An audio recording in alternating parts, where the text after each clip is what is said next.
right now on 5 on Your Side at 10. Tonight, calls for more testing over contamination concerns in Hazelwood schools. The political rivals in Washington showing a united front at home. Mourning a mother killed in a hit and run. Because my mom haven't had justice. And it's been a year. Now a suspect has been named. The message tonight from the victim's family. But first, weather whiplash. Thursday's temperatures falling. Gusty winds, rain, and some snow in a few places where some of us may hear thunder as that pattern changes tonight.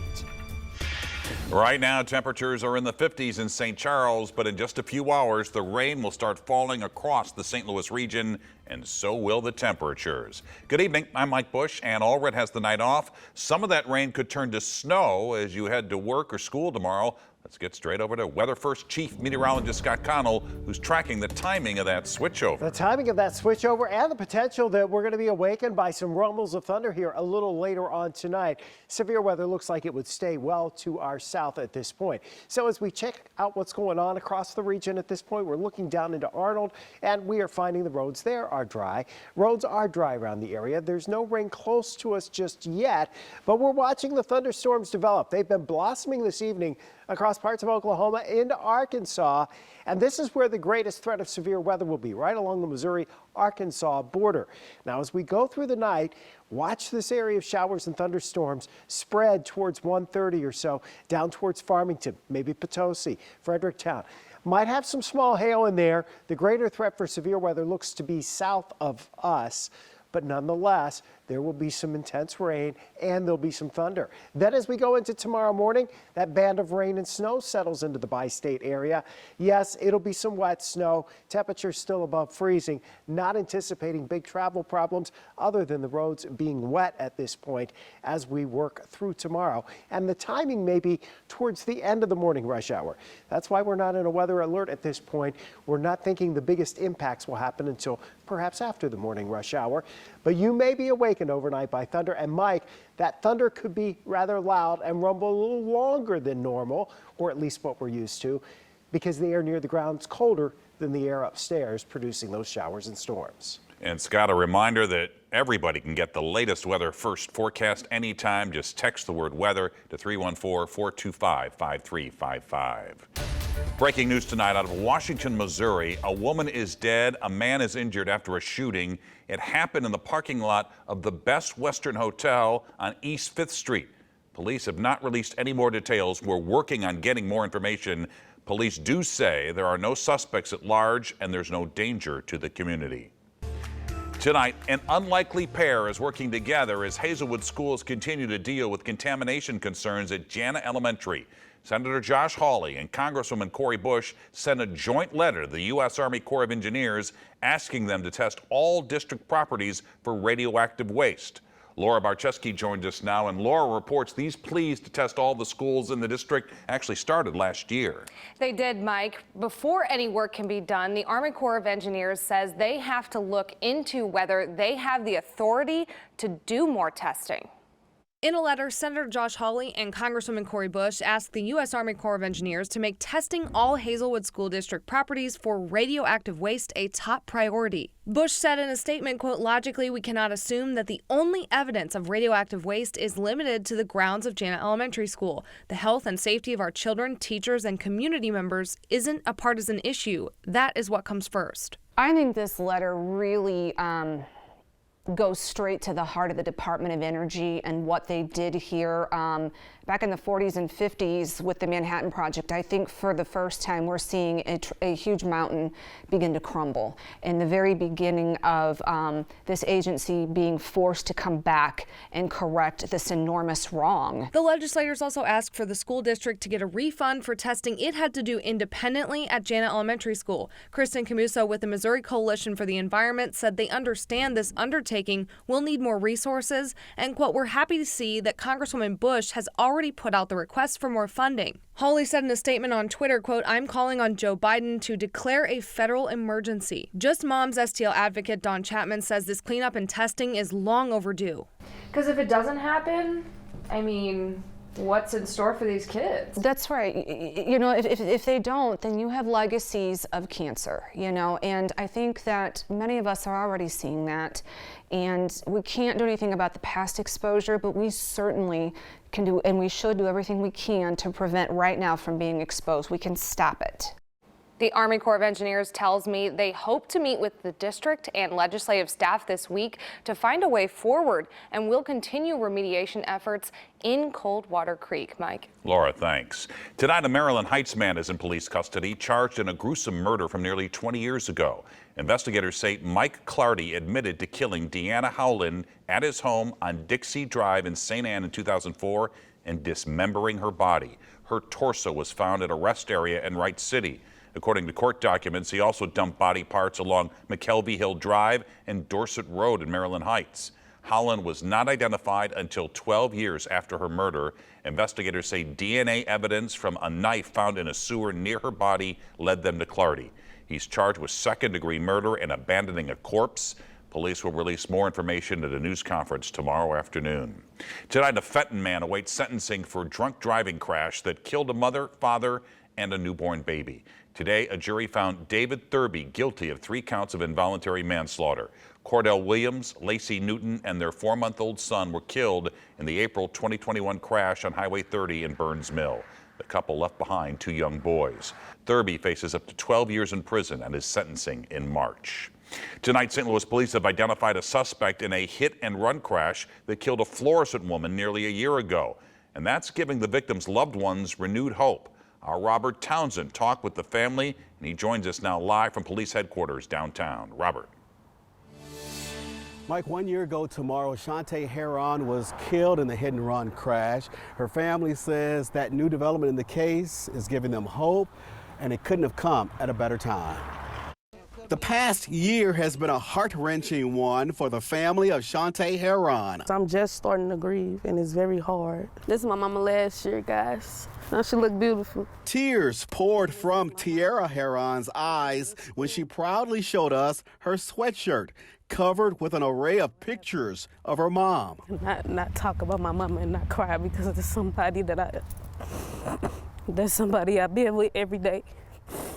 Police say on January 12, 2022, a man drove westbound on West Florissant near Riverview at a high rate of speed, ran a red light, and T-boned Shantae Heron's white Ford Fusion. The beloved mom, grandma, and certified nursing assistant died 5 days after her 46th birthday. It's been very tough because she had a younger granddaughter that was born November 11, and she didn't never get the chance to see her. Police say after the deadly hit and run, the driver ran off. See, he took my mom, like he broke my family's soul. Today, police identified 34-year-old Ronald Berry as the hit-and-run suspect they're now looking for. He faces involuntary manslaughter charges. We hoping that somebody out there knows something.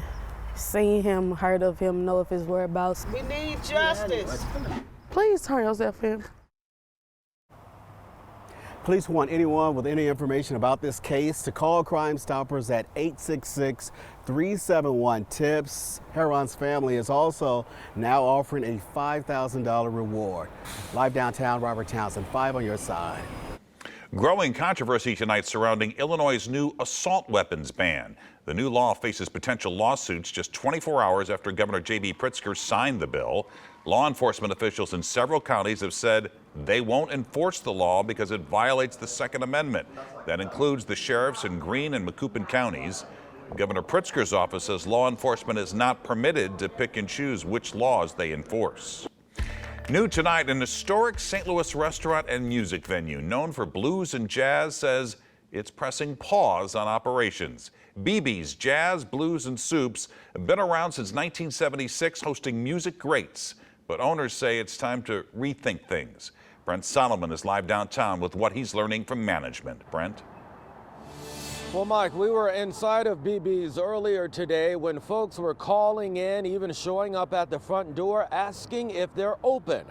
They're not, and word is beginning to spread.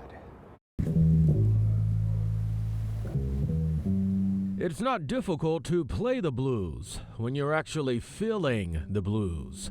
This is John May, owner of BB's Jazz, Blues, and Soups on South Broadway.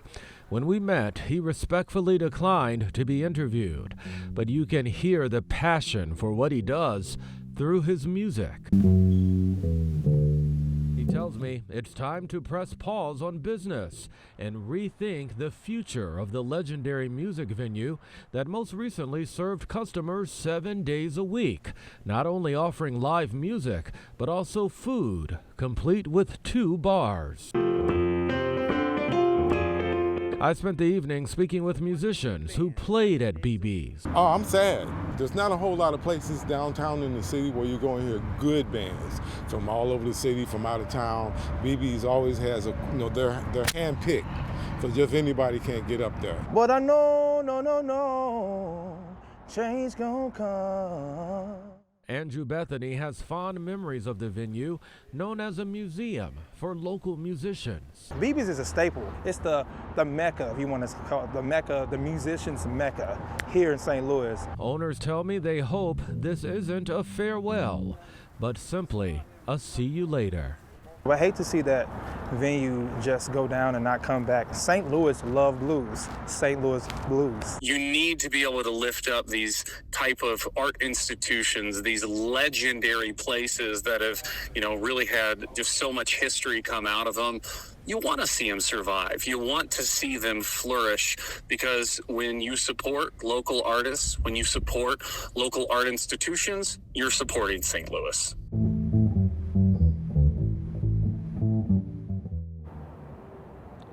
And owners are doing some renovating inside, and during that time rethinking how to reach a new generation of blues lovers. They tell me they're hoping they'll be able to reopen later this year. Live in St. Louis, Brent Solomon, 5 on your side. Rolling Stone magazine called it the Christian Reformed School from Hell. Now this Missouri school is closing its doors, and leaders say it's not because of allegations of abuse. Making ends meet this winter with skyrocketing utility bills. I am a single mom with a teenager, so any way we can save. Tonight, the small fixes that can lead to big savings. Tumbling temperatures bring us back to winter's reality Thursday, a reality that may come as a shock after the last couple of days. Why this change isn't lasting long. A Southwest Missouri boarding school for boys marred by abuse allegations is shutting down. Agape boarding school in the town of Stockton is facing more than a dozen lawsuits. Former students claim they were emotionally or physically abused. School leaders say the closing is voluntary and is because of a lack of funding. The school will close Friday, January 20th. The boys will be transitioned back to their parents, foster care, or group homes. A live look now at St. Louis Lambert International Airport. There are still some delays being reported tonight following a day of epic gridlock at airports across the country. Tonight, an investigation is underway following an FAA safety system failure, which grounded all U.S. flight departures for about an hour and a half. An aviation expert at St. Louis University tells 5 on your side the system is outdated and needs some upgrades. The NOTAM system is used to enable pilots to get information about their destinations where they're flying to. They have to have this information. It's a federal law. For example, maybe a runway's closed or a navigation facility is not working properly. And then you also get your weather briefings. Tonight, the FAA says a damaged database file is likely to blame not a cyber attack. Transportation Secretary Pete Buttigieg is vowing a fix. Tonight, a household staple is in short supply and prices are reaching record highs. Inflation is not to blame. It's all because of an avian flu outbreak that's forced farmers across the country to destroy 60 million egg-producing hens. Right now, the average price for a dozen eggs is $4.03. That is $3 more than last year. Egg farmers warn the shortage could last several months. Soaring utility bills are putting another major strain on homes across St. Louis. Nationwide, electricity prices jumped more than 15% alone. Michelle Lee takes a look at some energy-saving tips you may have missed in tonight's Making Ends Meet. Good morning. Good morning. How are you? Good. Come on in. Oh, thank you. It's not every day savings come knocking on your door. Oh, it's nice and warm in here. But that's what's happening on this day. So basically, the doors. Paul Englert is a weatherization expert at Spire. Everything is going up. Everything is increasing in price. And he's showing Sandy Barnett how to be an expert on saving energy in her newer Bridgeton home as inflation soars and utilities rise. First up, the door. We do a little test on the door, so it's to take a $1 bill or a piece of paper, and it's a test to see if it needs some weather stripping. And if you can pull the $1 out easily like that, I would recommend putting some weather stripping on there. Didn't know that was going to happen. So yeah, that was a big eye-opener. This is just a regular thermostat. Another savings can be set at the thermostat. You may know that lowering the heat helps, but Paul says there's a standard degree drop that you should make overnight and while you're at work. You set it back 8 to 10 degrees, you could save up to 10% on your heating bills. I set it back to 64 during the day, and dude, you have to be comfortable in your house, so, but for every degree you set it back, you will save money on your utility bills. And take note, there are a number of savings by your furnace and hot water tank, from changing your filter every 3 months. So unfortunately, Sandy, you had this one in backwards. To sealing in the heat around your pipes. You can just wrap this around the pipes, and you go about 3 foot up. I would go up to the T, and it just keeps that, that heat from dissipating into the area. So it's another way to help you save a little bit of money. Sandy says she thinks the changes are doable. Doing the hot water tank shouldn't take very long. I did want to learn more ways to save money. I am a single mom with a teenager, so any way we can save, I can save, is a positive. Reminding her that the little things do add up, and in places least expected. Didn't really think about it, that no matter what the age of your home, there's things you can do. Michelle Lee, 5 on your side. And other things you can do: open the shades during the day and close them at night, buy gaskets to put behind your wall outlets to keep drafts out, and call your utility company to see if they have weatherization programs. Spire, for example, even has a more involved program that could help as well. To learn more, just text the word energy to 314-425-5355, and we'll be happy to send you a link. All right, let's get back to Chief Meteorologist Scott Connell with our Weather First forecast and big changes in that forecast. The numbers we're seeing right now on the thermometer around the St. Louis area, well, they're not going to last very much longer. Yesterday was a warm day. Today, even warmer at 66. We're still around 50. There is a bit of fog over towards Effingham and Flora. Dense fog advisory over in the Flora area here overnight. But for most of us, fog is not an issue. We will have showers and thunderstorms trying to push in from the south and southwest here during the evening and overnight. So really, after midnight, they're not going to get here in the next couple of hours, but after midnight towards 3 o'clock. And it's what's down in Arkansas and just crossing into Missouri that we'll be tracking. Nothing really around St. Louis now, not expecting much. There are some sprinkles trying to develop out along the Missouri River from Callaway County back to the west towards Jeff City. And then in the colder air, spinning back here across parts of Kansas and even into southeastern portions of Nebraska, a bit of snow there, and some of us may see a few of those snowflakes tomorrow. Severe weather risk tonight is to our south. Well, to our south, we're kind of on the fringes of it from Farmington over towards Mount Vernon, but really most of it's down closer to Paducah and the Boot Heel and Cape Girardeau. That's where there's a better chance of seeing some larger hail. But one thing we will have as this system pushes in, a lot of energy, and that means thunderstorms. So you get the rumbles of thunder, and the warm air is actually up above this cooler air.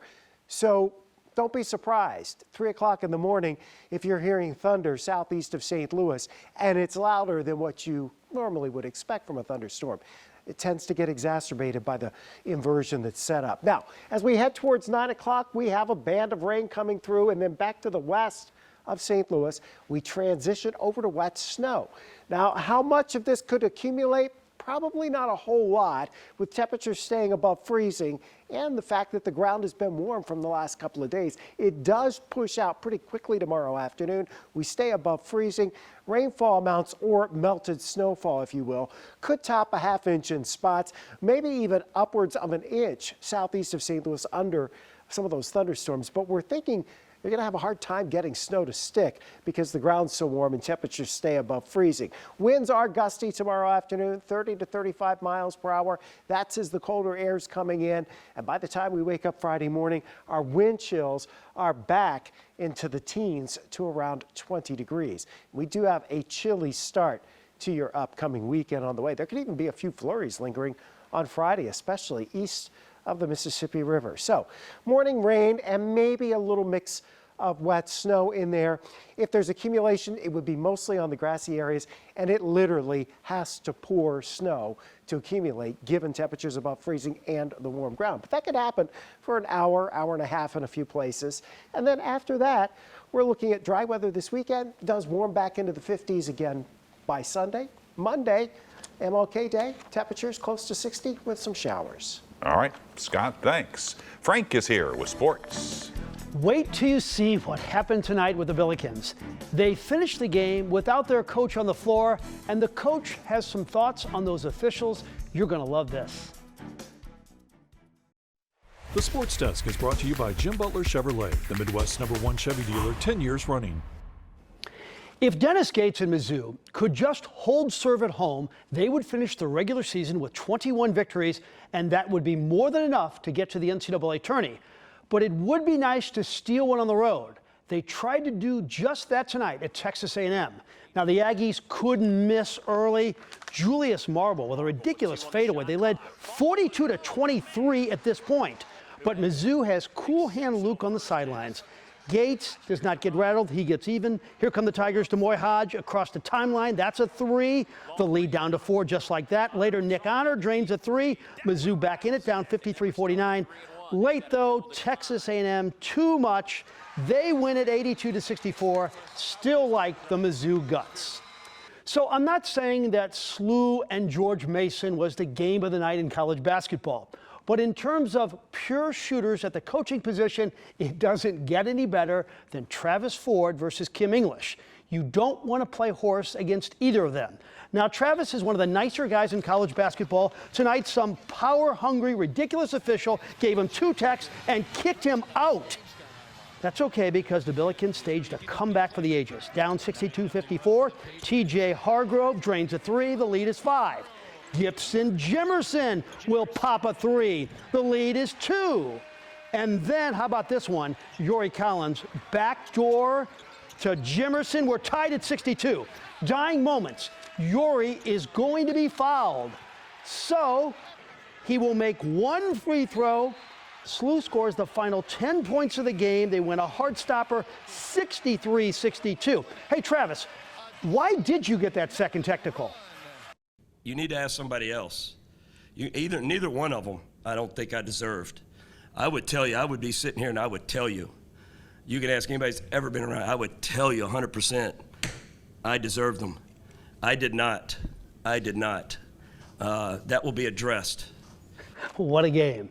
The St. Louis Battlehawks will have their first practice on Saturday.